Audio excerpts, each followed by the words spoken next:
Alhamdulillahirabbil alamin wassalatu wassalamu ala nabiyyina Muhammadin wa ala alihi wa sahbihi ajma'in. Asyhadu an la ilaha illallah wahdahu la syarikalah wa asyhadu anna Muhammadan abduhu wa rasuluh. Allahumma la ilma lana illa ma 'allamtana innaka antal alimul hakim. Amma ba'd. Baik, kita lanjutkan pembahasan terkait kitab Al-Madkhal ila al-Fiqh dari kitab Tahil Fiqh Syafi'i karya Jama'atun minal Ulama. Terakhir sudah disebutkan gitu ya. Setelah menyebutkan 4 mazhab Abu Hanifah atau imam yang 4 Abu Hanifah, Malik, Asy-Syafi'i dan Ahmad. Selanjutnya disebutkan al-madarisul fiqhiyatu lis-sahabati wa imtidaduha. Ya, madrasah fikih atau mazhab fikih di tawakatnya di zamannya sahabat dan perkembangannya, penyebarannya. Ya, sudah kita gambarkan bagian kemarin apa yang tersebut di sini di kitab ya, di mana di Madinah itu ada 2 orang sahabat yang masyhur, Zaid bin Thabit dan Abdullah bin Umar. Kemudian di Mekah ada Abdullah bin Abbas dan di Irak ada Abdullah bin Mas'ud. Nah, kemudian mazhab dari 2 orang sahabat di Madinah, Zaid bin Thabit dan Ibnu Umar, ini diwarisi oleh Nafi'. Itu tanda panahnya menyimpang situ ya, salah tanda panahnya yang di kitab itu. Ya. Jadi Zaid bin Thabit itu ke Nafi' seharusnya. Itu yang tanda panah yang salah itu, tidak jelas. Ya. Kemudian Ibnu Umar juga diriwayatkan ilmunya oleh Nafi'. Baik. Kemudian Nafi' diambil fikihnya oleh Imam Malik. Dari sisi lain Ibnu Umar juga diambil fikihnya oleh putranya, anak beliau Salim ibn Abdullah bin Umar. Dari Salim ada Az-Zuhri, Muhammad ibn Muslim ibn Syihab, ibn Ubaidillah bin Abdullah bin Syihab ibn Zahra Az-Zuhri. Kemudian dari Imam Malik, dari Az-Zuhri diambil oleh Imam Malik. Jadi di sini ketemunya fikih Zaid bin Thabit dan Ibnu Umar, diketemunya di Imam Malik. Kemudian di Mekah Abdullah bin Abbas, ya, diambil ilmunya oleh tabi'in Amr bin Dinar. Amr bin Dinar diambil oleh Sufyan ibnu Uyainah. Beliau murid seniornya ini Amr bin Dinar. Ibnu Uyainah berguru kepada Amr bin Dinar selama 20 tahun. Ya, saking tahu pahamnya apa yang gurunya bilang, dia tidak dengar suaranya gurunya dari jauh, dia cuma lihat mulutnya, gerakan bibir, dia sudah bisa baca bahasa bibirnya gurunya. Karena lamanya mulazamah kepada Amr bin Dinar ini, Sufyan ibnu Uyainah. Kemudian Sufyan ibnu Uyainah diambil fikihnya oleh 2 orang, yaitu Imam Syafi'i dan Imam Ahmad bin Hanbal juga mengambilnya. Ya, Imam Syafi'i dan Imam Ahmad juga mengambilnya. Kemudian di Irak ada Abdullah bin Mas'ud. Kemudian di Mekah kemarin ada tambahan ya. Siapa murid lainnya? Ibnu Abbas, Taus ibn Kaisan. Kemudian Taus diambil ilmunya oleh Ibnu Juraij. Ibnu Juraij. Kemudian Ibnu Juraij diambil ilmunya oleh Muslim bin Khalid Az-Zinji. Az-Zinji itu budak hitam. Ya.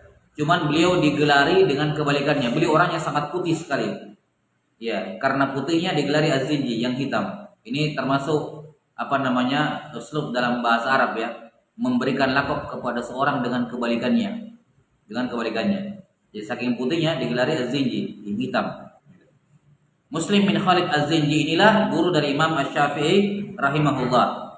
Muslim bin Khalid Az-Zinji murid dari Imam Asy-Syafi'i, akan diterangkan nanti biidznillah. Kemudian di Irak ada Abdullah bin Mas'ud, murid beliau banyak. Salah satu yang terkenal adalah Alqamah bin Qais, ya. Kemudian dari Alqamah diriwayatkan oleh Ibrahim bin Yazid An-Nakhai.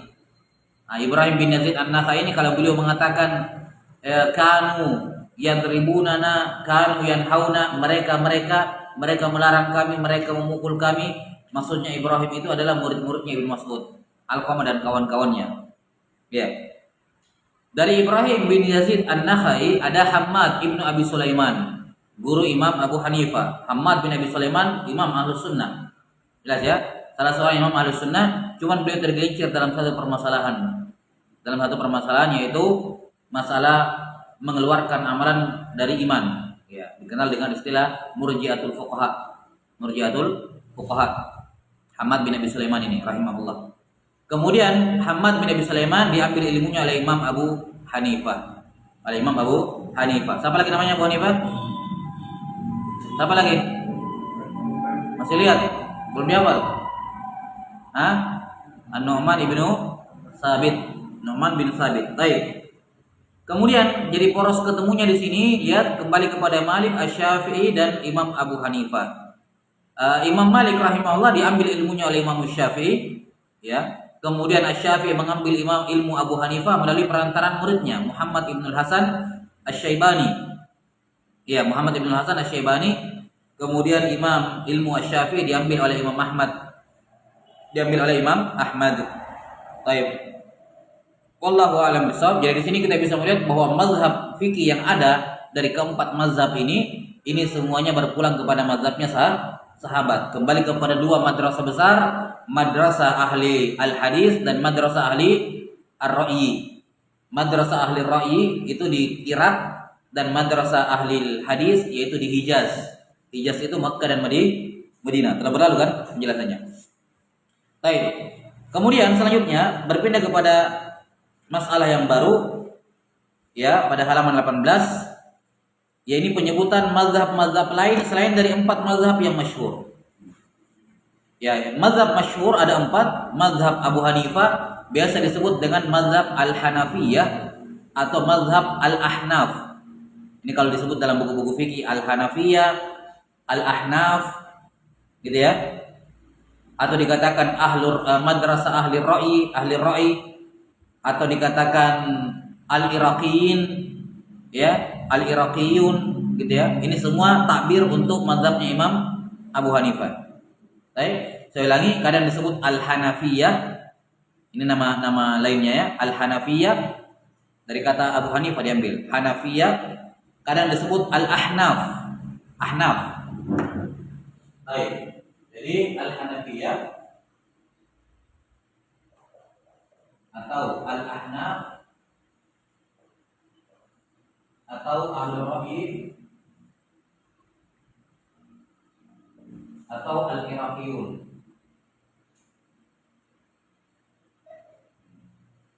Ini al-Iraqiyun kalau disebut bergandengan dengan mazhab-mazhab yang ada, ya, al-Iraqiyun. Karena di internal mazhab Syafi'i ada juga istilah al-Iraqiyun, itu beda. Ya.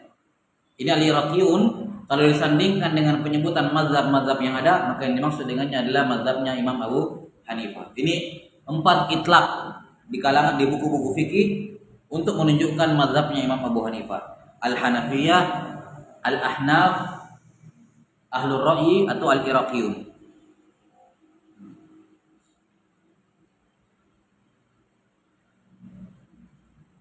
Mazhabnya Malik disebut dengan Al-Malikiyah. Al-Malikiyah, jelas. Mazhabnya Syafi'i, Asy-Syafi'iyah. Dan mazhabnya Imam Ahmad disebut Hanabilah. Al-Hanabilah. Al-Hanabilah.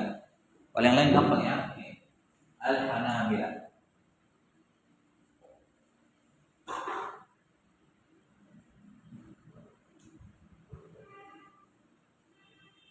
Ini sakit.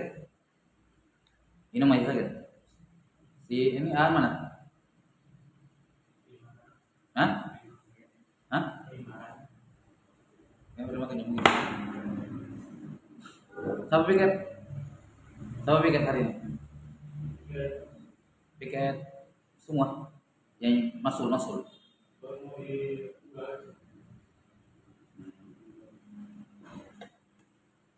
Baik.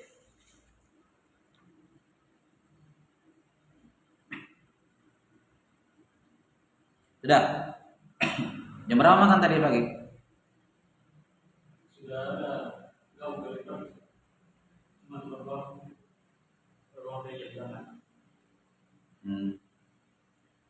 Sudah pada makan semua tadi? Sudah. Agil sudah makan? Oh, puasa. Sudah, ya?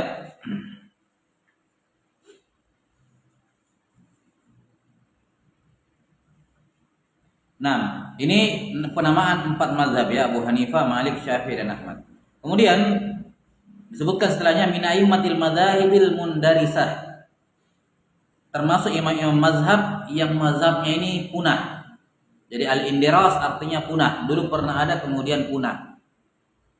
Ya. Ma asbabuhu, apa sebabnya punah? Ya.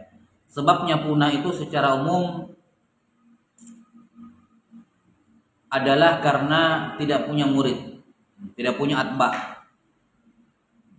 Tidak punya atba. Keempat mazhab ini yang keempat mazhab yang disebutkan itu masih eksis sampai sekarang karena mereka punya ashabun wa atba, murid-murid dan pengikut yang menyebarkan mazhabnya, yang mentafrid mazhabnya, mentakhrij mazhabnya, mengajarkan mazhabnya, disebarkan sampai ke seluruh dunia. Itulah yang menyebabkan mazhab ini masih eksis. Jelas ya? Ya. Mazhab yang paling besar pengikutnya di dunia itu mazhab Imam Abu Hanifah. Sekarang di dunia mazhab yang paling banyak pengikutnya adalah mazhab Al-Hanafiyah. Disusul mazhab Asy-Syafi'iyah. Baik. Di sini disebutkan 8 mazhab yang pernah ada kemudian punah. Yang pertama mazhabnya Al-Hasan Al-Basri. Al-Hasan Ibnu Abil Hasan Al-Basri. Kalau nggak salah nama bapaknya Yazid. Ya. Yang kedua Sufyan Ats-Tsauri. Nama bapaknya Sa'id. Sufyan Ibnu Sa'id Ats-Tsauri. Beliau ini sezaman dengan, sama seperti Imam Abu Hanifah, sezaman dengan Abu Hanifah rahimahullah. Ya. Kemudian ada Al-Auza'i. Imam Al-Auza'i, nama beliau Abdurrahman Ibnu Amr. Beliau ulama kota Syam, Suriah dan sekitarnya. Baik, Al-Auza'i ini imam kota Syam. Kalau Al-Hasan Al-Basri namanya Basra ya, Irak. Jadi di Irak ketika itu ada sejumlah mazhab selain mazhabnya Abu Hanifah. Ada Sufyan Ats-Tsauri, ada Al-Hasan Al-Basri. Di Syam, Suriah dan sekitarnya ini sekarang, kalau di zaman sekarang ya, Auza'i, Imam Al-Auza'i, Abdurrahman bin Amr Ibnu Abi Amr. Nah, kunyah beliau Abu Amr. Kemudian Al-Laits Ibnu Sa'ad. Al-Laits Ibnu Sa'ad ini imam kota Mesir. Ya, imam kota Mesir. Ada mazhab juga di Mesir. Al-Laits Ibnu Sa'ad Abul Haris Al-Fahmi. Yang kelima Sufyan Ibnu Uyainah, beliau imam kota Mekah. Selain mazhab Asy-Syafi'i, juga ada mazhab Sufyan Ibnu Uyainah di Mekah. Sufyan Ibnu Uyainah. Abu Muhammad Al-Hilali, ya, imam kota Mekah. Abu Muhammad Al-Hilali. Kata siapa namanya? Asy-Syafi'i rahimahullah, laula Sufyan fi Makkah wa Malik fil Madinah la dhahaba ilmul Hijaz. Laula Sufyan fi Makkah wa Malik fil Madinah la dhahaba ilmul Hijaz. Seandainya bukan karena Sufyan di Mekah dan Malik di Madinah, maka akan hilang ilmunya Hijaz. Sufyan di Mekah yakni Ibnu Uyainah. Baik. Kemudian Ishaq ibn Rahawayh.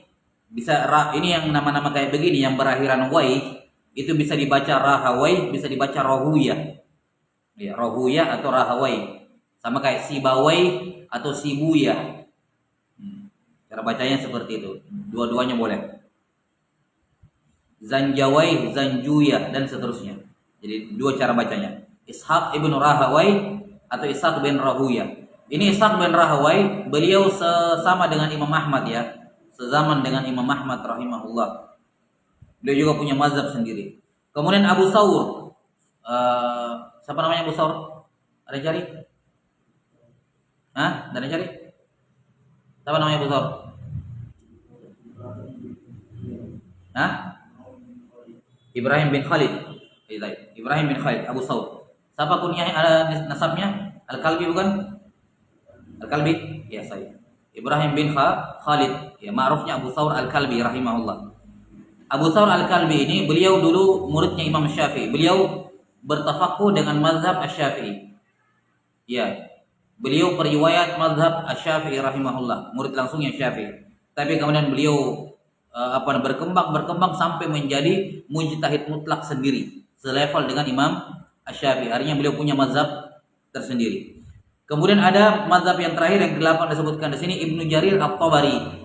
Ya, Ibnu Jarir At-Tabari. Pengikutnya biasa disebut dengan istilah Al-Jaririyah.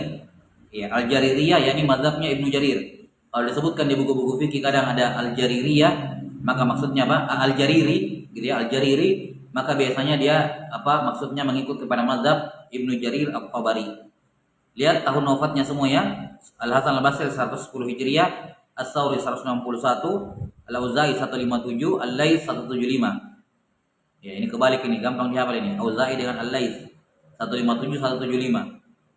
Ya. Ibnu Uyainah 198, Ibn Rahawai 238, Abu Thawr 246 dan At-Tabari 310. Ibnu Jarir At-Tabari ini penulis kitab tafsir ya, Tafsir At-Tabari. Ya, beliau rahimahullah. Beliau juga punya mazhab tersendiri. Nah, ini 8 mazhab dan ada sebenarnya mazhab lain yang tidak disebut di sini. Totalnya kita sudah belajar di Mukhtasar Fawaid Makkiyah ada berapa mazhab? 11 mazhab yang mundarisah. Iya. Baik. Jadi alasan seperti kata kata Imam Abdullah bin Wahab. Ya, Abdullah bin Wahab ini beliau pernah berguru kepada Imam Malik dan beliau pernah berguru kepada Al-Laits bin Sa'ad di sini. Ya, Abdullah bin Wahab Al-Misri, nisbat beliau. Abdullah bin Wahab Al-Misri pernah berguru kepada Imam Malik, pernah juga berguru kepada Al-Laits bin Sa'ad. Apa komentar beliau terhadap kedua gurunya? Kata beliau, Al-Laits afqahu min Malik. Ya, Al-Laits bin Sa'ad sebenarnya lebih faqih dibandingkan Imam Malik. Ya, tapi para sahabatnya kata beliau, para murid-muridnya Al-Laits tidak menyebarkan mazhabnya, tidak menjaga mazhabnya dengan baik, akhirnya punah. Iya, akhirnya punah di Mesir. Yang kemudian belakangan Mesir didominasi dan bahkan dipenuhi dengan mazhab Imam Asy-Syafi'i. Padahal dulu di Mesir ada mazhabnya Al-Laits bin Sa'ad. Makanya Imam Syafi'i rahimahullah ketika pindah ke Mesir, beliau juga mendapatkan pelajaran yang baru dari mazhabnya Al-Laits yang masih tersisa di situ. Ya. Nah, akan dijelaskan nanti biidznillah taala sedikit tentang itu. Nah, ini mazhab-mazhab yang dulu ada tapi kemudian semuanya punah dan mengerucut menjadi 4 mazhab. Nah, alasan punahnya kita sudah sebutkan karena tidak dijaga dengan baik oleh para muridnya. Tidak dijaga dengan baik oleh para muridnya. Dan tentu saja hikmah punahnya mazhab-mazhab ini sudah kita sebutkan sebelumnya, yaitu untuk menjaga persatuan kaum muslimin. Untuk menjaga persatuan kaum muslimin. Karena banyaknya mazahib akan melahirkan banyaknya kelompok-kelompok dalam tanda kutip ya, mazhab-mazhab ya, berarti akan semakin banyak perselisihan. Ya, kalau 4 mazhab saja sudah seperti ini perbedaan pendapatnya di tengah umat, apalagi sampai 11 mazhab, seandainya masih ada sampai sekarang, itu lebih random lagi pendapat-pendapat yang ada. Kan begitu ya? Baik. Sudah.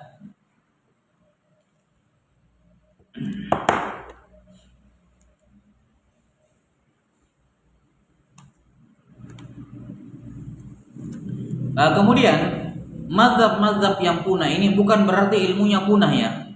Bukan berarti kebenaran yang ada pada mazhab mereka punah. Karena pasti kebenaran ada pada mazhab mereka juga. Ya.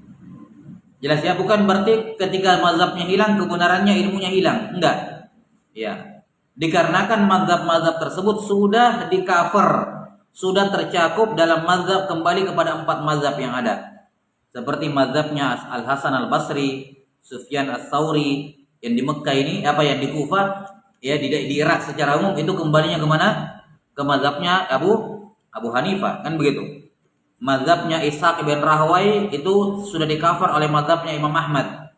Di-cover oleh mazhabnya Imam Ahmad. Ya. Kemudian Abu Thawr itu kembalinya kepada mazhab Imam Syafi'i. Sufyan bin Uyainah juga di Mekah, ya. Nah, Al-Laits bin Sa'ad juga tercover dalam mazhab Imam Syafi'i dan seterusnya. Jadi intinya mazhab-mazhab yang punah tersebut tidak hilang ilmu dan kebenarannya karena sudah di-cover oleh mazhab keempat mazhab yang ada. Wallahu a'lam bissawab. Nah, mazhab-mazhab yang punah ini karena tidak ada karya tulisnya, kadang hanya ada kutipan-kutipan di buku-buku fikih muqarrar. Dikatakan ini pendapatnya Al-Hasan, pendapatnya Ibn Rahway. Ini Imam Tirmidzi dalam Jami' At-Tirmidzi itu sering dalam Sunan Tirmidzi sering membawakan fatwa-fatwanya, pendapat-pendapatnya Ishaq bin Rahway sering, Ibnu Uyainah Ats-Tsauri sering sekali Tirmidzi bawakan dalam Sunan At-Tirmidzi. Nah, cuman masalahnya tidak ada karya tulisnya, kita nggak tahu dawabitnya, batasannya, usulnya, kawaid mazhabnya, nggak ada ditahu. Nah, sampai sini karena itulah sejumlah ulama mengatakan tidak boleh bertaklid kepada mazhab-mazhab yang punah ini. Misalnya dapat di sebuah buku, ini pendapatnya Ibn Rahawai, saya mau ikut ini pendapatnya, tidak boleh. Kenapa? Kenapa tidak boleh? Karena kita tahu dalam mazhab Syafi'i, mazhab Hambali dan seterusnya, ketika ada satu pendapat, kadang mereka menyebutkan apa? Syurut dan quyud, ya kan? Misalnya dalam mazhab Syafi'i, menyentuh perempuan membatalkan wudu. Baik, apakah berlaku secara mutlak kalimat ini atau ada syaratnya? Ada syaratnya, ya kan? Atau bergerak 3 kali, bergerak dalam sholat, bergerak yang banyak dalam sholat membatalkan sholat. Apa yang dimaksud bergerak yang banyak? Kan ada syaratnya kan? Nah, kadang kalau disebut pendapatnya si fulan, misalnya Al-Hasan Al-Basri berpendapat seperti ini. Nah, apakah ada syaratnya atau tidak ada? Kalau ada apa? Kan begitu. Muhtamal, ada ihtimal. Tidak bisa kita langsung amalkan begitu saja. Siapa tahu ada syarat-syaratnya. Nah, masalahnya kita nggak tahu bagaimana kelanjutan pendapat ini. Apakah ada syaratnya, ada quyudnya dan semacamnya. Kan begitu. Karena itulah tidak boleh mengamalkan pendapat ya dari mazhab-mazhab yang punah. Allahumma kecuali kalau mungkin 1-2 pendapat yang ada dijelaskan quyudnya dan semacamnya. Tapi itu jarang sekali. Ya, jarang sekali. Ya. Maka Ibnu Rajab rahimahullah, Ibnu Rajab Al-Hambali, beliau menulis kitab menyanggah, membantah orang yang mengikuti pendapat di luar keempat mazhab. Ar-Radd ala man ittaba'a ghaira al-madzahibil arba'ah. Bantahan kepada orang yang mengikuti pendapat di luar keempat mazhab. Kenapa? Karena hanya keempat mazhab ini yang muharrar, yang betul-betul diteliti oleh murid-muridnya, dipelajari, diambil langsung dari mulut pendirinya, pionir mazhab tersebut, sehingga diketahui betul syaratnya, quyudnya, aturan mainnya dan seterusnya, kan begitu. Sementara di luar dari 4 mazhab, kita cuma tahu ini pendapatnya si fulan. Tapi pendapat ini gimana maksudnya? Bagaimana penjabarannya? Apa syaratnya? Apa aturannya? Enggak ada sama sekali. Jelas sampai sini? Iya. Karena itulah tidak bisa seorang mengikuti mazhab di luar dari mazhab yang 4 ini. Iya. Allahumma kecuali mungkin kalau kayak mazhab Zahiriyah, tapi ada penjelasannya di Ibnu Hazm misalnya. Iya, masih ada. Mazhab Zaidiyah. Jelas sampai sini? Ada dari para imam Zaidiyah yang menjelaskan mazhabnya. Iya. Iya. Jelas sampai sini ini masalah lain lah, masalah Zahiriyah dan Zaidiyah masalah yang lain. Ini pembahasan lain. Tapi intinya adalah keempat mazhab inilah yang muktabar, keempat mazhab inilah keempat mazhab inilah yang masyhur, yang kemudian ditahrir, yang diteliti dengan baik sehingga kita tahu betul apa quyudnya, apa dalil-dalilnya, apa usulnya, apa kawaidnya. Jelas sampai sini? Yani setiap pendapat dalam 4 mazhab ini bisa dipertanggungjawabkan. Paham? Bisa dipertanggungjawabkan dan bisa dibedah. Ya, sisi keilmiahannya bisa. Nisbatnya kepada imam mazhabnya juga bisa dipertanggungjawabkan. Jelas sampai sini? Wallahu a'lam bishawab. Baik. Sudah. Setelah itu penulis akan menyebutkan satu persatu penjelasan terkait dengan mazhab, keempat mazhab ini. Ya. Karena itulah sebagian ulama seperti Ibnul Munzir, ya, Ibnul Munzir rahimahullah, beliau punya apa istilahnya? Beliau punya metode yang unik dalam mengutip ijma'. Dan ini bukan hanya mazhabnya Ibnu Munzir, ini mazhab sebagian ulama yang lain, sejumlah ulama. Yaitu kalau ada satu pendapat, mazhab yang 4 sepakat, paham ya? Kalau ada satu masalah, mazhab yang 4 sepakat akan hukumnya, maka beliau sudah mengatakan itu ijma'. Sudah sampai sini? Ini metode Ibnu Al-Munzir rahimahullah dalam mengutip ijma'. Saya lupa ada yang lain juga yang mazhabnya seperti ini. Jadi kalau mau dikatakan ijma itu semua mujtahid umat seluruh negeri, seluruh dunia harus sepakat, itu sulit untuk dipastikan karena apalagi di zaman dahulu kan begitu. Orang mau kemana-mana, sekarang mungkin tinggal telepon. Ada mujtahid di Afrika sana, dapat teleponnya ditanya apa pendapatmu tentang ini, sepakat gak misalnya. Itu masih bisa dilacak. Kalau di zaman dahulu kan tidak. Orang mau tahu pendapatnya dari timur, mau tahu pendapatnya di barat, setengah mati. Iya kan? Iya. Maka Ibnu Munzir rahimahullah mengatakan kapan ada satu pendapat, ini manhaj beliau, kapan ada satu masalah yang keempat mazhab sudah sepakat, maka beliau sudah katakan itu ijma. Kenapa? Karena semua penduduk dunia hampir semuanya tidak keluar dari empat mazhab. Jadi setidaknya 90% ulama sudah berpendapat seperti itu. Misalnya, maka beliau pun mengatakan ijma. Jadi tentu saja ada yang menyelisih tapi tidak ditolak oleh Ibnu Munzir rahimahullah. Paham ya? Tentu saja ada yang menyelisih tapi tidak ditolak oleh Ibnu Munzir rahimahullah. Ini manhaj dan ini tentunya kutipan ijma dari Ibnu Munzir. Ini ijma yang zonni ya, bukan ijma yang qat'i. Bukan ijma yang akurat 100%, enggak. Ini ijma yang zonni, setidaknya dugaan besar. Ya wallahu alam bissawab. Qala rahimahullah. Sekarang beliau akan menjelaskan atau penulis di sini akan menyebutkan keempat mazhab, perkembangannya dan hal-hal yang berkenaan dengannya. Sebelumnya a'tadzir alaikum, saya tidak terlalu ini ya terkait dengan keempat mazhab. Maka untuk mazhab Hanafi, kemudian Maliki dan Hambali kita hanya akan baca dan terjemahkan saja secara global. Ya, tentang kitab-kitabnya saya tidak terlalu paham. Ya. Nanti kita akan bahas lebih detail di mazhab Syafi'i insyaallah. Baik, kita masuk yang pertama Abu Hanifah. Di sini ada 4 perkara terkait dengan Imam Abu Hanifah. Yang pertama nama dan nasab beliau, al-ismu wan nasab. Yang kedua tarikh, yakni kelahiran beliau, ya.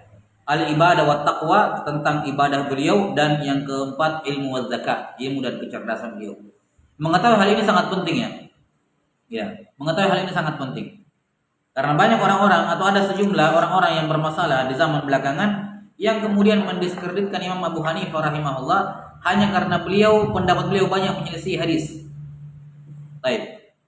Kita sudah sebutkan ya bahwa beliau, kenapa Imam Abu Hanifah mazhabnya di Kufah itu kurang memakai hadis, kadang menyelisih hadis. Karena apa kemarin? Karena memang hadis yang beredar di Kufah itu di Irak tidak banyak, sehingga harus memaksa beliau untuk berijtihad. Ternyata ada hadis yang bertentangan dengan ijtihadnya. Ya mau diapa, orang nggak tahu, nggak sampai ke telinganya, kan begitu. Kalaupun ada hadis sampai ke telinganya, butuh waspada karena banyak hadis palsu tersebar di Irak ketika itu oleh orang-orang Syiah Rafidhah. Paham ya? Maka ini uzur-uzur dari Imam Abu Hanifah dan pengikutnya mengapa mereka menyelisih hadis. Seperti yang dikatakan oleh Ibnu Taimiyah rahimahullah, bahwa kita yakin 100% tidak ada seorang pun ulama yang dengan sadar dan sengaja menyelisih hadis Nabi. Itu tidak ada. Ya, tidak ada seorang pun ulama minaikmatil alam, ya, ulama yang diakui keilmuannya di umat ini yang akan secara sengaja dan sadar menyelisih hadis Nabawi. Itu tidak ada. Pasti ada uzurnya. Pasti ada uzurnya kenapa diselisih. Baik. Maka mengenal keempat imam ini penting untuk mendudukkan derajat mereka sampai di mana. Karena sekarang ada orang yang menyamakan gurunya dengan Imam Abu Hanifah, menyamakan syekhnya ya dengan Imam Malik, selevel, sama pendapatnya gitu ya, sederajat, manusia sama-sama manusia gitu. Ya, Imam Malik bisa salah, guru saya bisa salah juga, jadi sama saja gitu.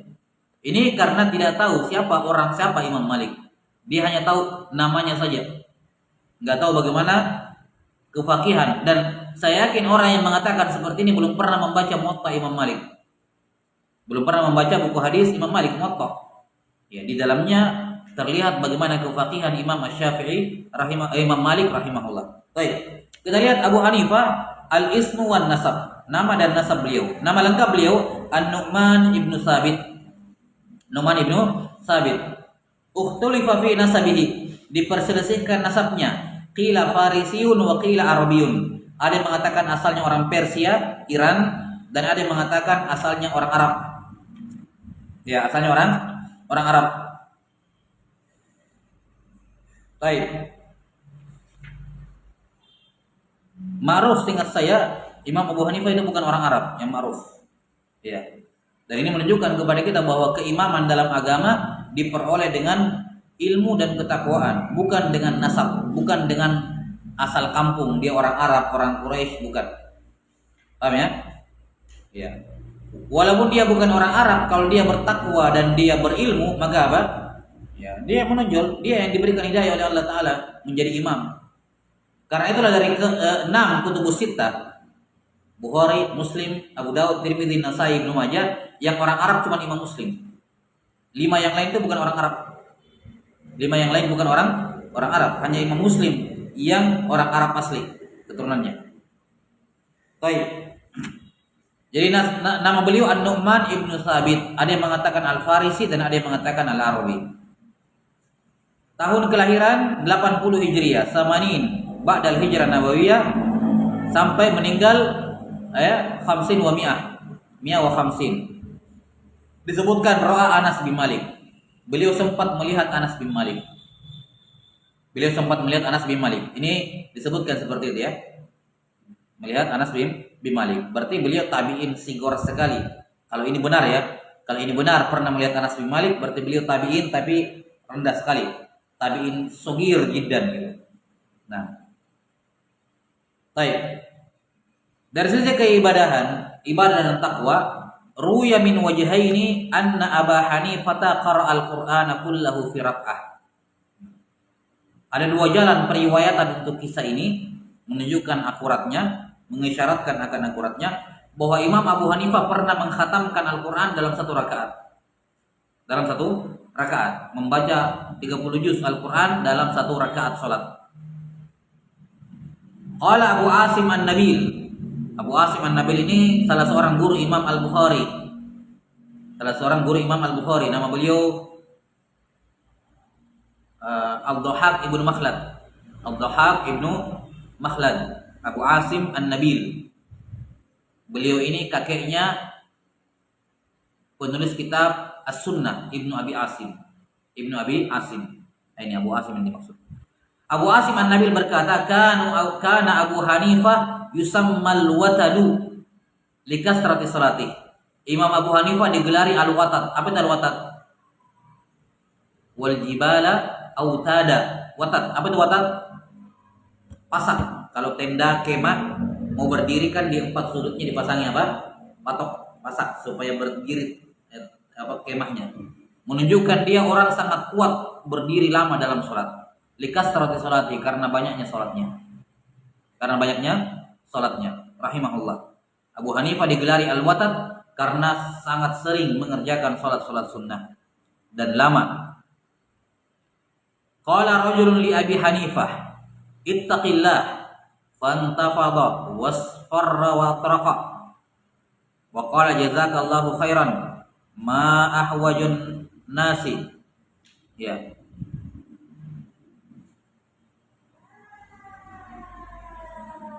Ma ahwajan nasa kulla waqtin ila man yaqulu lahum misla hadza. Ma ahwajan nasa kulla waqtin ila man yaqulu lahum misla hadza. Ada seorang pernah berkata kepada Imam Abu Hanifah, wahai Abu Hanifah, ittaqillah, bertakwalah kepada Allah, takutlah kepada Allah. Maka tiba-tiba Abu Hanifah bergetar, kulitnya tiba-tiba pucat dan beliau tertunduk, menundukkan kepala. Kemudian beliau berkata, jazakallahu khairan, semoga Allah membalasmu dengan kebaikan. Betapa butuhnya manusia di zaman sekarang, atau betapa butuhnya manusia untuk setiap saat dikatakan kepadanya ucapan seperti ini. Baik, ini terkait dengan ibadah dan ketakwaan beliau rahimahullahu taala. Maka bila syak beliau ahli ibadah, ahli wara, orang yang bertakwa kepada Allah. Tidak mungkin ada orang yang seperti ini kemudian dengan sengaja menyelesaikan hadis. Ya, tidak masuk akal gitu. Enggak usah kita bilang Abu Hanifah. Kita punya guru, kita punya orang tua, kita punya kenalan yang dia soleh. Terus tiba-tiba kamu dengar dia melakukan dosa, kan aneh gitu. Kesehariannya tidak kayak gitu. Ya, kan begitu. Aneh gitu. Ini tidak bisa dipercaya. Maka orang sesoleh seperti ini tidak mungkin kita katakan dia sengaja ada hadis nih. Dia tahu hadisnya sahih, dia tahu maknanya, tidak ada yang menyelisih. Terus langsung dilanggar dengan sengaja, kan tidak masuk akal. Orang sesoleh seperti ini, kan begitu. Nah, rahimahullah. Kemudian wal ilmu wal zakat. keilmuan dan kecerdasan beliau. Qila li Malik, hal ra'aita Aba Hanifah? Qala na'am. Ra'aitu rajulan law kallamaka fi hadhihi as-sariyah ay yaj'alaha dhahaban laqama bi hujjati. Lihat bagaimana kecerdasannya Imam Abu Hanifah. Pernah ada seorang bertanya kepada Imam Malik, hal ra'aita Aba Hanifah? Kamu pernah bertemu dengan Imam Abu Hanifah? Katanya, na'am, saya pernah ketemu. Saya melihat seseorang, ini beliau gambarkan kecerdasannya, kejeniusannya Abu Hanifah rahimahullah. Saya melihat seorang laki-laki yang seandainya dia berdebat dengan kamu tentang tiang ini, tiang masjid misalnya, dia mengatakan itu emas, kamu mengatakan enggak itu dinding, itu tiang batu gitu. Dia mengatakan itu emas, dia akan kalahkan kamu. Kamu nanti akan yakin bahwa itu betul-betul emas. Karena saking kuatnya apa? Hujahnya. Artinya apa? Dia bisa merubah persepsi kamu, dia bisa merubah mindset kamu karena saking kuatnya hujahnya. Paham ya? Apa istilahnya kalau sugesti? Saking kuatnya itu ucapan, dia bisa mensugesti kamu itu tiang, itu kamu bilang emas. Kalau dia bilang emas itu emas. Maksudnya apa? Walaupun tiang tapi karena dia bilang emas, kamu akan ikut gara-gara kuatnya apa? Hujahnya. Nah itu. Ini salah satu misdaq dari sabda Nabi SAW, inna minal bayani la sihra. Dalam hadis, sesungguhnya di antara ada sebagian bentuk penjelasan itu yang kayak sihir. Bisa memberi sugesti yang baik atau yang buruk kepada seseorang. Kan begitu ya? Baik, ini lihat, dan memang Imam Abu Hanifah terkenal sebagai orang yang cerdas, yang jenius, ya. Yang dari Imam Abu Hanifah inilah Imam Asy-Syafi'i mengambil banyak pelajaran terkait dengan penggunaan akal. Ya, secara optimal, ya, dengan cara yang benar, rahimahullahu taala. Ini komentar dari Imam Malik rahimahullah. Qala Ibnu Mubarak, Abu Hanifah afqahun nas. Abu Hanifah itu manusia yang paling faqih di zamannya. Manusia yang paling faqih di zamannya. Bayangkan Imam Abu Hanifah dengan perangkat berupa Al-Qur'an, ayat Al-Qur'an, kemudian hadis yang jumlahnya terbatas. Baik, beliau bisa menjawab permasalahan, semua permasalahan yang muncul. Ya. Terlepas jawaban beliau benar atau tidak, tapi ini penggunaan akal yang luar biasa, ijtihad yang luar biasa. Paham ya? Dengan perangkat yang istilahnya sumber dayanya tidak banyak, hadis yang beredar di Kufah tidak banyak, tapi beliau rahimahullah bisa ya dengan menggunakan ijtihad bisa menjawab berbagai pertanyaan. Wa qala Asy-Syafi'i an-nasu fil fiqhi qiyalun ala Abi Hanifah. Kata Imam Syafi'i rahimahullah, manusia, yakni orang-orang pada zaman tersebut dalam masalah fikih semua berpulang kepada Abu Hanifah. Dalam masalah fikih semua berpulang kepada Abu Hanifah. Lihat, ini penghormatan yang besar dari Imam Malik dan Imam Syafi'i serta Abdullah bin Mubarak kepada Imam Abu Hanifah. Dan la ya'riful fadl li ahli al-fadl illa dawu. Tidak ada yang mengetahui keutamaan orang yang utama kecuali orang yang memiliki keutamaan juga. Menunjukkan kalau kita katakan Imam Malik dan Imam Syafi'i, Ibnu Mubarak punya keutamaan, maka Abu Hanifah jelas memilikinya. Karena orang yang memiliki keutamaan itu saling merekomendasi satu sama lain, saling memuji. Hanya orang yang berilmu yang tahu ini orang berilmu. Baik. Makanya kalau 1.000 orang, 1 juta orang, mohon maaf ya 1 juta orang yang bilang Ustaz saya berilmu, lah kamu berilmu enggak? Enggak. Tidak ada gunanya, enggak teranggap. Paham sampai sini? Karena pujian yang teranggap hanyalah pujian dari orang yang memiliki hal tersebut. Nah, sudah. Ini lihat Ibnu Mubarak rahimahullah, faqih, imam. Kata sebagian ulama, Ibnu Mubarak itu para sahabat itu tidak punya kelebihan dibandingkan Ibnu Mubarak. Para sahabat Nabi sallallahu alaihi wasallam, ya, kelebihan para sahabat dibandingkan Ibnu Mubarak cuma satu. Para sahabat lihat Nabi Muhammad SAW, Ibnu Mubarak enggak. Ya, ini tentunya bukan dalam konteks merendahkan sahabat ya, tapi dalam konteks ingin meninggikan Ibnu Mubarak. Ya, karena melihat Nabi itu kan tidak bisa ditandingi dengan apapun. Cuman beliau ingin menunjukkan bahwa Ibnu Mubarak ini semua amalannya sahabat Ibnu Mubarak sudah lakukan. Ibadah iya, ilmu iya, jihad iya, sedekah iya, semuanya. Tinggal satu Ibnu Mubarak tidak bisa lakukan, melihat Nabi. Ya. Menunjukkan keutamaan siapa? Imam Abdullah bin Mubarak rahimahullahu taala. Baik. Kemudian tarikh mazhab Al-Hanafiyah wa ashharu rijalihi. Perkembangan mazhab Al-Hanafiyah dan ulama-ulama yang terkenal dalam mazhabnya. Ini kita bacakan saja, afwan, saya tidak terlalu paham tentang kitab-kitabnya dan sebagian ulamanya, ya. Ada 3 fase perkembangan mazhab Hanafiyah. Yang pertama daurun nusyu'i wa takwin. Fase muncul dan pembentukan mazhab. Fase munculnya dan pembentukan mazhab. Yang kedua daurut tawassu'i wan numu'i wal intishar. Fase pengembangan, perluasan dan penyebaran.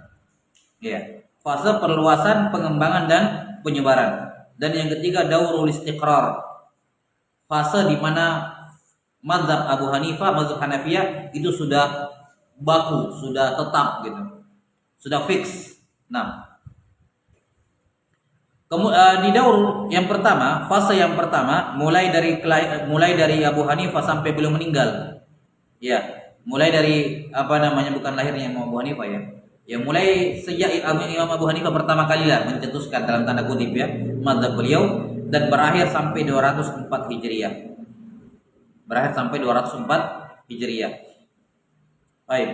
Di sini ada 5 ulama besar yang memunculkan dan membentuk mazhab Al-Hanafiyah. Yang pertama tentu saja Imam Abu Hanifah sendiri. Kemudian ini 2 murid beliau yang paling banyak berjasa terhadap mazhab Abu Hanifah, yaitu Abu Yusuf Al-Qadhi, Abu Yusuf dan Muhammad Ibn Hasan Asy-Syaibani. Ini gurunya Imam Syafi'i. Muhammad Ibn Hasan Asy-Syaibani. Al-Qadhi Abu Yusuf. Saya lupa siapa namanya beliau. Baik. Kemudian ada Zufar Ibn Al-Hudzail dan Al-Hasan Ibn Ziyad. Zufar Ibn Al-Hudzail dan Al-Hasan Ibn Ziyad. Baik. Ini dikatakan al-asal, wallahu alam, ini mungkin maksudnya inilah asal dari mazhab Imam Abu Hanifah, dari karya tulis mereka. Karena Abu Hanifah punya karya tulis, kemudian Abu Yusuf Asy-Syaibani juga punya karya tulis. Dari karya tulis mereka inilah diambil mazhab Imam Abu Hanifah. Baik, rahimahullah. Kemudian yang kedua daurut tawassu' wan numu wal intishar dari 204 Hijriah sampai 710 Hijriah. Iya. Di sini ada sejumlah ulama yang mengembangkan mazhab Al-Hanafiyah. Yang pertama Imam Al-Tahawi, ya, nama beliau Ja'far bin Salamah. Ja'far bin Salamah atau Salamah? Ya. Iya. Bukan Ja'far. Abu Ja'far Muhammad ibnu Salamah. Abu Ja'far punya beliau. Abu Ja'far At-Tahawi. Abu Ja'far Muhammad bin Salamah kalau nggak salah. Penulis kitab Aqidah Tahawiyah. Penulis kitab Aqidah Tahawiyah, beliau ini Hanafi. Dulunya beliau Syafi'i. Imam Tahawi dulunya Syafi'i. Beliau berguru kepada Al-Muzani. Ya, beliau kalau nggak salah keponakannya atau apanya gitu Imam Al-Muzani. Tapi diajar-ajari nggak bisa-bisa. Diajar-ajar nggak bisa-bisa ya, sampai dimarahi sama Al-Muzani. Kalau orang bilang kasarnya ini kamu bodoh, nggak paham-paham gitu ya, dihardik lah. Ya, kok diajarin nggak paham-paham. Akhirnya At-Tahawi rahimahullah, apa istilahnya kalau orang mungkin kayak ngambek ya, ditinggalkan, tidak belajar lagi sama pamannya ini Al-Muzani. Beliau berpindah mempelajari mazhab Imam Abu Hanifah sampai menjadi imam dalam mazhab Al-Hanafiyah. Ya. Maka ini menunjukkan kepada kita kadang ilmu itu juga cocok-cocokan ya. Kadang nggak cocok sama ini, menonjol di yang lain gitu. Bahwa kadang ilmu butuh takhasus. Kadang di ilmu ini dia biasa saja, tapi ternyata dia lebih ketika dia belajar ilmu ini dia menonjol di bidang itu. Nah, kemudian ada As-Sarakhsi, At-Tahawi, kitab beliau Mukhtasar At-Tahawi. Beliau punya banyak karya tulis ya, Tahawi rahimahullah, tidak perlu kita bahas di sini. Yang dalam fikih yang masyhur Mukhtasar At-Tahawi. Kemudian As-Sarakhsi, kitab Al-Mubsut. Kemudian Al-Kasani, Bada'i'us Sana'i. Ini kitab Bada'i'us Sana'i, ini kalau nggak salah kitab Fiqhul Muqarran, perbandingan mazhab. Di Bada'i'us Sana'i, Al-Kasani rahimahullah, beliau tidak hanya menyebutkan mazhab Hanafiyah saja, tapi menyandingkannya dengan mazhab-mazhab lain. Itu namanya Fiqh Muqarran. Kemudian ada Al-Karhi, kitab Mukhtasar Al-Karhi. Kemudian ada Al-Qaduri. Al-Quduri atau Al-Qaduri? Al-Quduri. Mukhtasar Al-Quduri. Kemudian ada Al-Mirghani. Ya, ada Al-Mirghani, kitab Bidayatul Mubtadi. Kemudian ada An-Nasafi, kitab Kanzu Ad-Daqaiq. Nah, ini semua fase yang kedua. Fase yang terakhir Daurul Istiqrar. Di situ ada dua ulama, Ibnu Nujaim dan Ibnu Abidin. Nujaim atau Najim? Coba nanti dicari ya. Ibnu Nujaim Al-Maliki dan Najim. Apa dibaca Nujaim atau Najim? Atau langsung saja lihat kitabnya Al-Bahrul Rayyad. Kemudian ada Ibnu Abidin. Nah, ini yang masyhur beliau rahimahullah, Ibnu Abidin. Ada kitab Raddul Muhtar. Raddu Al-Muhtar. Baik, ini selesai perkenalan terkait dengan mazhab Imam Abu Hanifah.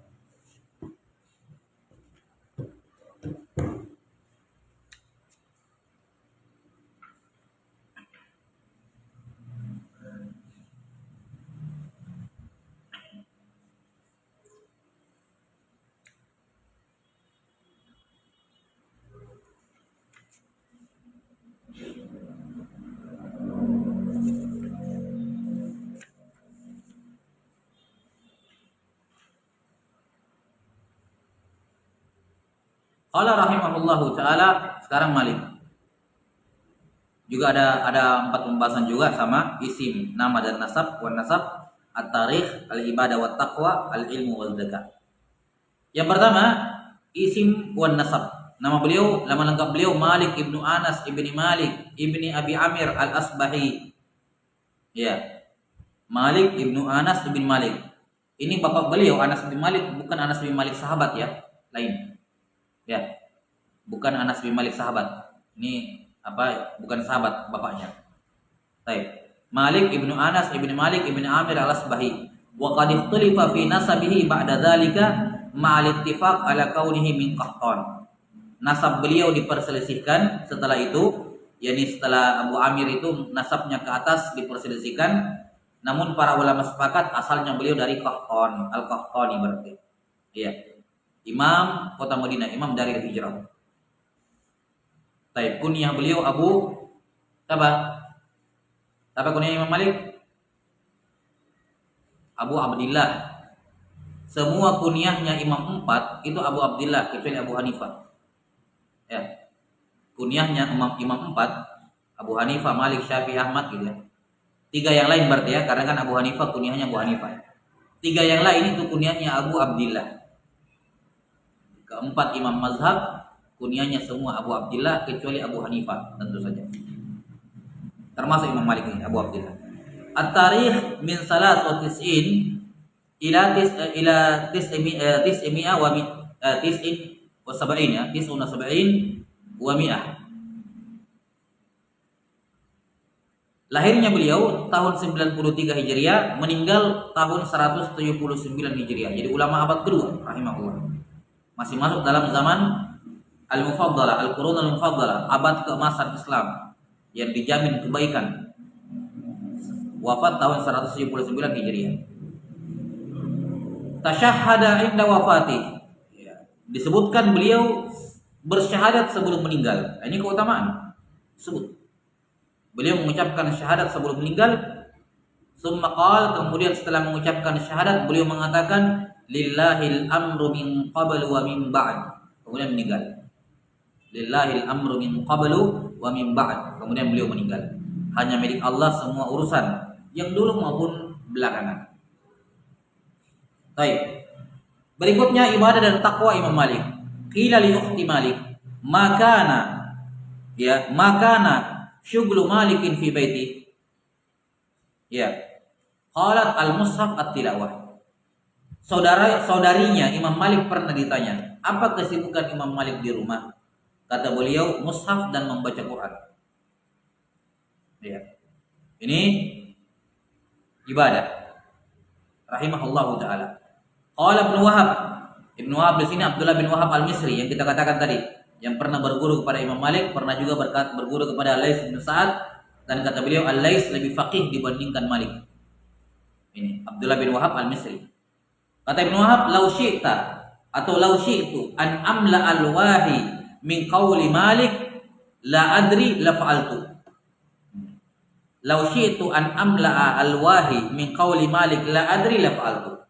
Kata Ibnu Wahab rahimahullah, seandainya saya mau mengisi semua lembaran-lembaran lembaran-lembaran saya miliki, saya tulis semuanya dengan ucapannya Imam Malik la adri, saya tidak tahu, maka saya bisa lakukan. Maksudnya apa? Ini menunjukkan warak, kehati-hatian Imam Malik rahimahullah dalam menjawab pertanyaan agama. Ya, sangat sering beliau mengatakan la adri, saya tidak tahu. Kata muridnya Ibnu Wahab, seandainya saya mau kumpulkan semua ucapan Imam Malik saya tidak tahu, itu akan penuh alwah beberapa lembar, banyak lembar. Menunjukkan apa?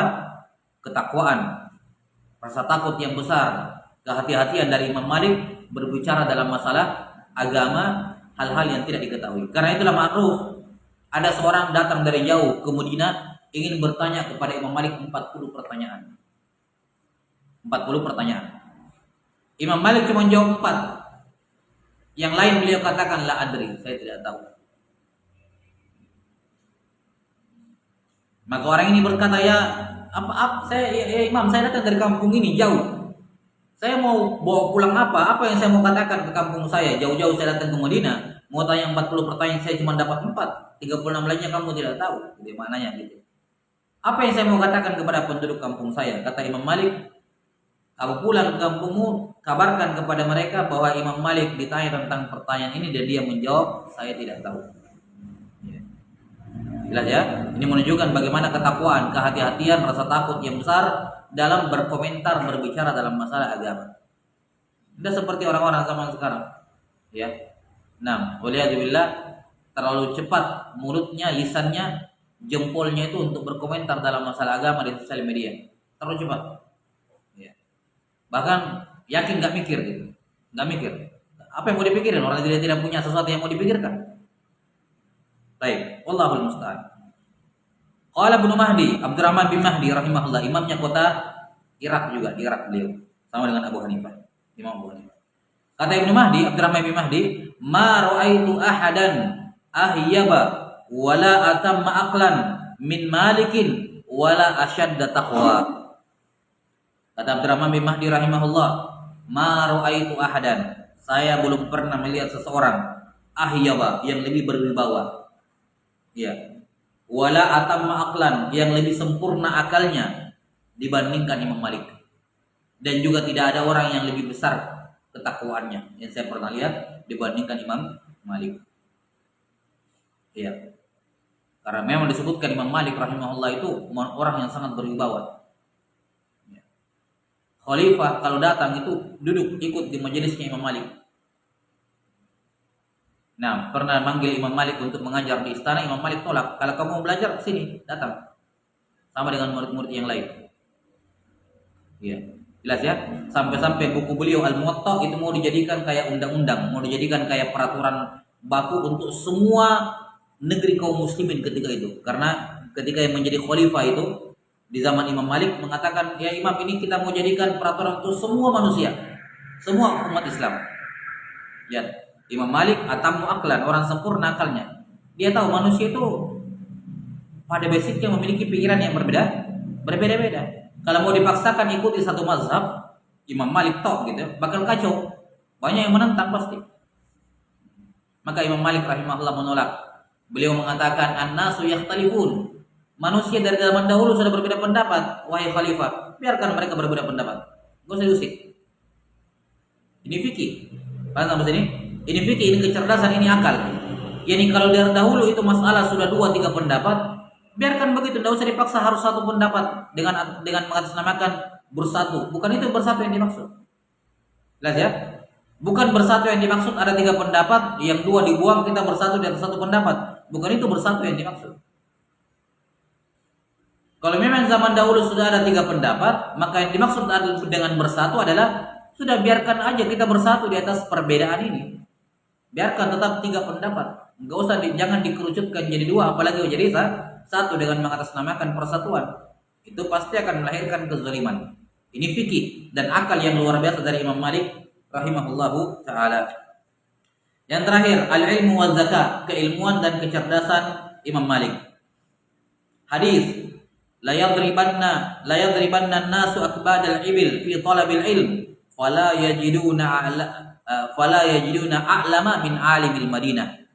Qala Ibnu Uyainah huwa Malikun ma taraka ala dhahril ardi mislah. Jadi ada sebuah hadis yang berbunyi la yadribanna an-nasu akbadal ibil fi talabil ilm. Kelak manusia akan berbondong-bondong ya mengarahkan onta mereka untuk mencari ilmu, keluar rihlah. Ini zamannya tabi'in, atba'ut tabi'in, ini rihlah ya. Tapi kata Nabi SAW disebutkan dalam hadis ini ya, saya nggak tahu status hadisnya, disebutkan seperti ini ya, namun mereka tidak akan mendapati orang yang lebih berilmu dibandingkan alimnya kota Madinah. Demikian dalam hadis. Sufyan ibnu Uyainah menafsirkan huwa Malik. Orang yang dimaksud dalam hadis Nabawi ini, orang yang dimaksud dalam hadis Nabi bahwa tidak ada orang yang lebih berilmu dibandingkan alim yang Madinah, kata Ibnu Uyainah, dia adalah Malik. Ya. Dia tidak meninggalkan seorang pun di muka bumi ini yang setara dengannya. Jadi pada zamannya Imam Malik tidak melihat orang yang setara dengannya. Ini pujian dari Imam Sufyan ibnu Uyainah, imamnya kota Mekah. Imam Malik rahimahullah. Lantas ada orang sekarang mau menyamakan gurunya, syekhnya dengan Imam Malik, jauh. Ya, tidak setara. Ya, ya. Nah, tidak setara. Orang zaman belakangan dengan Imam Malik jauh. Ya. Siapa yang mendapatkan gelar ujian seperti ini? Keutamaan yang kedua, ta'ahhala lil futya wa jalasa lil ifada wa lahu 21 sana. Atau 21 sana. Ma'a qawlihi ma aftaitu hatta syahida li sab'una anni ahlul lidzalik. Kecerdasan beliau ya. Beliau itu sudah layak berfatwa dan sudah bisa layak untuk mengajar ya pada usia 21 tahun. Di umur 21 beliau sudah layak berfatwa, menjawab pertanyaan dan duduk untuk mengajar pada umur 21 tahun. Bersama dengan itu beliau berkata, saya tidak memberikan fatwa kepada seorang pun sampai ada 70 orang ulama yang mengatakan saya sudah layak menjawab pertanyaan. Artinya apa? Ya, pasti rekomendasi sudah lebih dari 70 orang ulama di zaman itu, di zaman tabi'ut tabi'in. Ya. Mencari 70 orang ulama untuk mengatakan kamu sudah layak, itu bukan perkara yang ringan. Kecuali memang kamu betul-betul sampai di jenjang yang tinggi dalam agama. Baik. Yang terakhir, qala Syafi'i rahimahullah, idza dzukiral ulama famalikun najm. Famalikun najm. Ya. Famalikunin najm. Famalikunin najm. Asy-Syafi'i berkata, kalau ulama sudah disebut-sebut, maka Malik adalah bintangnya. Ya, Malik adalah bintangnya, kata Imam Syafi'i rahimahullah. Kalau nama-nama ulama sudah disebut, maka Imam Malik adalah bintangnya. Siapa ulama belakangan, ulama sekarang yang seperti ini? Pujian ya dari Imam Syafi'i. Jelas sampai sini ya. Dalam artian seandainya Syafi'i hidup di zaman ini, siapa kira-kira yang beliau akan gelari seperti itu? Tidak ada. Baik, maka ini bila raib, bila niza, Imam Malik rahimahullahu taala berada pada tingkatan yang sangat tinggi dalam ilmu agama, ya, maka hendaknya seorang itu tawadhu, tahu kadar dirinya, posisinya di hadapan imam-imam ini, Imam Abu Hanifah dan Imam Malik. Insyaallah taala perkembangan mazhab Malik akan kita terangkan pada pertemuan berikutnya. Sallallahu ala nabiyina Muhammadin wa ala alihi wasallam. Alhamdulillah.